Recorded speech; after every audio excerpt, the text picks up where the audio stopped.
पुण्यातील स्वारगेट बस स्थानक अत्याचार प्रकरणातील आरोपी दत्तात्रय गाडेला पोलिसांनी अखेर अटक केली आहे। गुरुवारी मध्यरात्री शिरूर तालुक्यातील गुणाट गावच्या एका उसाच्या शेतातून आरोपीच्या मुसक्या आवळलेल्या आहेत। मागच्या 2 दिवसांपासून आरोपी उसाच्या शेतात लपून बसला होता।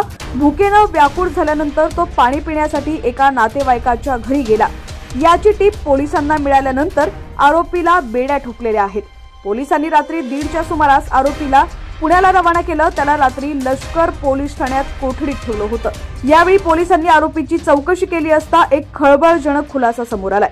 आरोपीनं फलटणला जाणाऱ्या तरुणीवर अत्याचार करण्यापूर्वी अन्य एका तरुणीला आपल्या जाळ्यात ओढलं होतं। त्यानं तरुणीचा विश्वासही संपादन केला होता, पण संबंधित तरुणी वेळी सावध झाली। यामुळे आरोपीचा डाव फसल्याची धक्कादायक माहिती पोलीस तपासातून समोर आलेली आहे।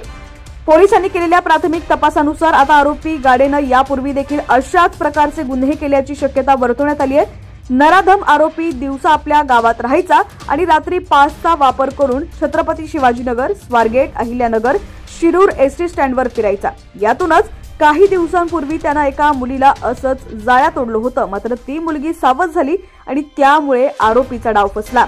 पण पुण्याच्या स्वारगेटमध्ये आरोपी तरुणीला आपल्या जाळ्यात ओढण्यात यशस्वी झाला।